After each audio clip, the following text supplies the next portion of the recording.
Dejavu Fransızca'da daha önce görülmüş anlamına gelir. Şu anda yaşadığınız bir anın daha önce yaşandığına dair ürkütücü histir. İlk kez yabancı bir şehri gezdiğinizi ancak önceden tam olarak o noktada olduğunuzdan emin olduğunuzu veya bir sohbet ettiğinizi ve geçmişte aynı konuşmayı yaptığınızı hissettiğinizi hayal edin. Bu yeni olması gereken bir şeye karşı sarsıcı bir aşinalıktır.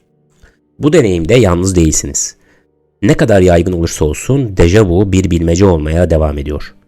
Bu tuhaf aşinalığı hissettiğinizde gerçekte ne oluyor? Bu videoda önceki bölümde bahsettiğimiz bilimsel teorilerin dışına çıkıp hafızamızın ve dikkatimizin rolünden rüyalara ve hatta paranormal yorumlara kadar daha spekülatif alanlara gireceğiz. Zaman döngüleri ve simülasyon aksaklıkları gibi uç fikirlere de değineceğiz. Mistiklerin ve filozofların bakış açılarını da ele alacağız. Birçok insan sezgisel olarak dejavuyu rüyalarıyla ilişkilendirir. Belki de daha önce bunun olacağını rüyamda gördüm. Bu bizi Fransızca'da zaten rüya gördüm anlamına gelen déjà vu'ya getiriyor. Mevcut durumunuzun gerçek hayattan önce bir rüyada deneyimlendiği hissini tanımlar. Örneğin yeni bir işe girdiğinizde bu sahneyi aylar önce bir rüyada gördüğünüzü hissedebilirsiniz. Déjà vu, dejavu'nun rüya dünyasındaki karşılığı gibidir. Rüyalarımız geleceği önceden görebilir mi? Aslında 2018 tarihli bir çalışma, epileptik hastalarda doğrudan beyin stimülasyonu yoluyla déjà vu'yu tetiklemeyi başardı. Araştırmacılar beynin belirli bölgelerini elektriksel olarak uyararak mevcut bir deneyimin daha önce rüya görülmüş olduğu hissini uyandırdılar.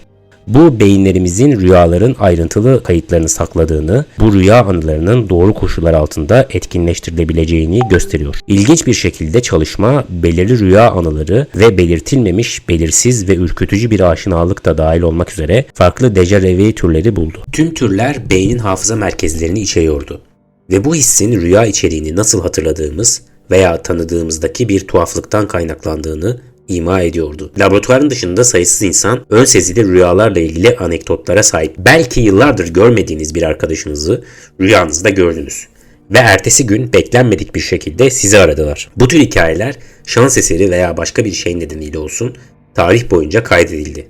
Psikolojik olarak dejavuyu önceden tahmin edilen bir rüyanın gerçekleşmesi olarak yanlış yorumlamak kolaydır.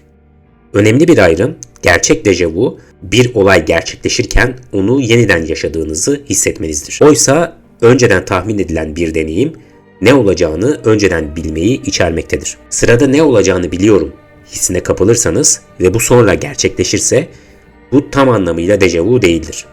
Ancak daha önceden bir olayı rüyanızda gördüyseniz ve o rüyayı yalnızca gerçek yaşam anında hatırladıysanız çizgi bulanıklaşır.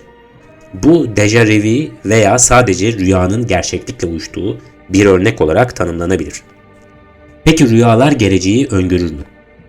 Ana akım bilim oldukça şüphecidir.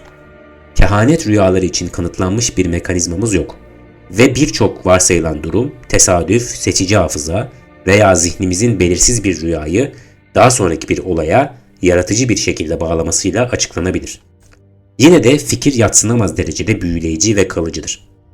Bir rüya araştırmacısının dediği gibi rüya görmek zamanın günlük dünyanın katı doğrusal kurallarını takip etmediği bir olgudur. Rüyalarda beyinlerimiz geçmiş, şimdiki zaman ve hayal edilen geleceğin parçalarını özgürce karıştırır. Bu doğrusal olmayan nitelik bir rüyanın sadece rastgele bir şekilde bir gelecek senaryosuyla tesadüfen uyumlu olabileceği anlamına gelir ve olduğunda zihnimize yapışır. Kültürel olarak birçok toplum önemli rüyaları normal algımızın ötesinden gelen alametler veya içgörüler olarak görmüştür. Öngörülü rüyalar her ikisi de rüya ve gerçekliğin o ürkütücü örtüşmesini içerdiğinden déjà vu'nun yakın kuzeni olarak kabul edilir. Gerçek önsezi için bilimsel kanıtlar eksik olsa da zamanın ötesine geçen rüyaların cazibesi déjà vu gizemine başka bir katman ekler. En azından rüyalarımızı keşfetmek, bilinçaltı zihnimizin deneyimleri nasıl işlediğini ortaya çıkarabilir. Ve ara sıra bize bunun olacağını gördüm şeklinde güçlü bir his veren tesadüfi bir ön izleme sunabilir. Carl Jung'un déjà vu hakkındaki görüşleri zihin zorlayıcıdır. Jung, déjà vu hissinin genellikle rüyalarda önceden deneyimlenen bir bilgiyle ilişkili olduğuna inanıyordu. Ona göre déjà vu gerçekleşmekte olan bir olayı daha önceden haber veren bir rüyanın bilinçli olarak hatırlanmasıdır. Jung ayrıca dış dünyada meydana gelen olayların bilinç dışındaki bilgileri harekete geçirebileceğini ve böylece kişiye içinde bulunduğu anı daha önce yaşamış gibi hissettirebileceğini ileri sürmüştür. Bu durum içsel deneyimlerle dışsal olayların eş zamanlı olarak buluştuğu özel bir andır. Ayrıca Jung arketipler kavramını ortaya çıkarmıştır. Arketipler zaman ve mekanın ötesinde var olan evrensel kalıplardır ve anlatı yapıları içerirler. Başlangıcı, ortası ve sonu olan öykülerdir. Jung'a göre bu arketiplerin bilinçli ya da bilinçsiz olarak tanınması dejavu deneyimine yol açabilir. Jung iç dünya ile dış dünya arasındaki sınırların arketipsel deneyimler sırasında ortadan kalktığını ve kişinin kolektif ruhsal deneyime katıldığını vurgulamıştır. Böyle anlarda zaman ve mekanın katı sınırları çözülerek gerçeklik ile ruh iç içe geçer.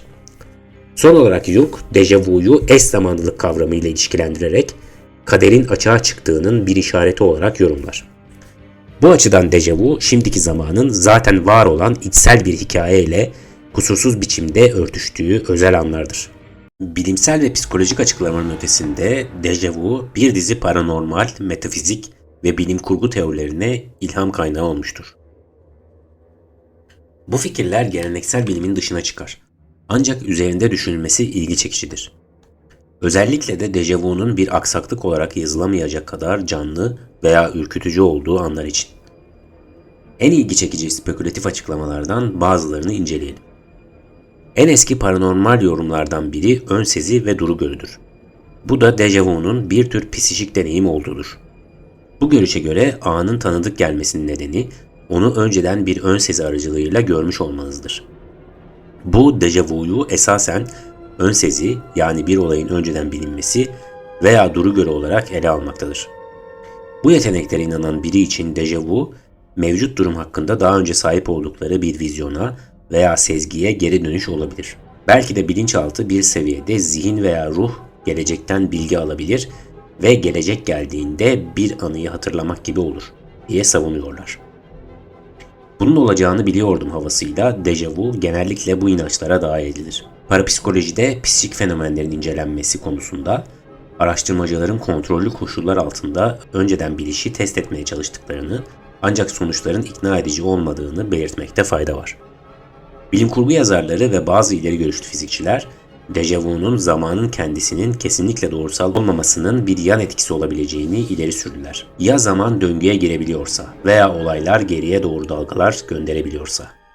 Teorik fizikte kapalı zaman benzeri eğriler, esas olarak zaman içindeki döngüler veya retro nedensellik fikri, nedenlerinden önce gelen etkiler gibi kavramlar mevcuttur. Ancak insan ölçeklerinde tamamen spekülatiftir. Dejavu için nedensel döngü senaryosu şöyle olabilir. Evrenin bir tuhaflığı nedeniyle gelecekte bir deneyiminiz olur ve bu deneyim geçmiş benliğinize geri bildirilir.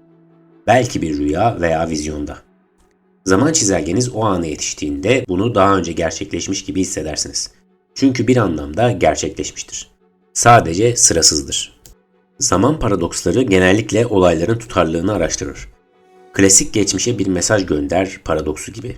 Dejavu küçük, zararsız bir paradoks olsaydı, gelecekten geriye doğru sızan bir anı kesinlikle tanımanın şokunu açıklardı. Simülasyon teorisi Matrix'teki arızaya değinecek olursak, bu en modern popüler açıklamalardan biri gibi görünmektedir.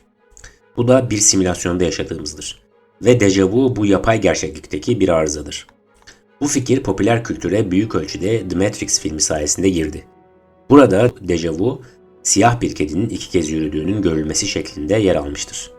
Bağlamımızda simülasyon hipotezi gerçekliğimizin gelişmiş bir bilgisayar programı gibi olabileceğini varsayar.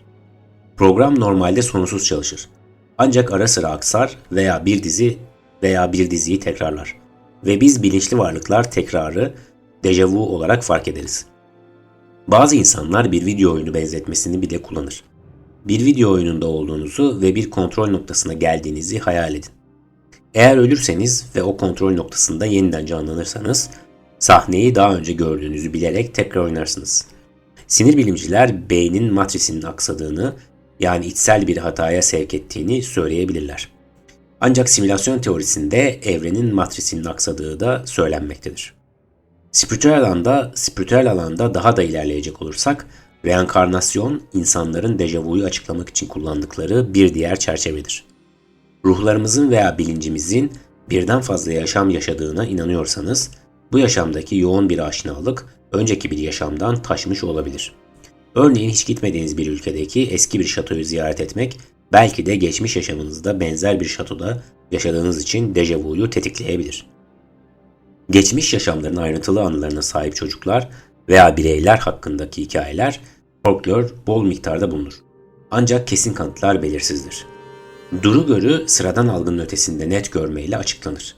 Biri geçmiş yaşam bağlantıları nedeniyle belirli bir yerin veya kişinin tanıdık olduğuna dair psikik bir içgörü iddia edebilir. Reenkarnasyon anılarını test etmenin bilimsel bir yolu yoktur. Ve bilişsel bilim görünürdeki geçmiş yaşam anılarını zihnin yapıları veya uydurmaları olarak açıklayabilir. Başka bir çağdan bir şeyler bildiğini güçlü bir şekilde hisseden biri için dejavu doğrulama gibi hissedilebilir. Bir yer, yüz veya konuşma ruh düzeyinde bir anıyı tetikler. Bu dejavu tartışmasına mistik bir derinlik katan son derece kişisel ve öznel bir yorumdur. Bilgi ile bilinmeyen arasındaki çizgide denge kurarız. Dejavu bilinmeyenden gelen nazik bir dürtmedir ve hala kavrayamadığımız çok şey olduğunu fısıldar. Ve bu hem tamamen normal hem de son derece heyecan vericidir. Dinlediğiniz için teşekkürler, sağlıcakla kalın.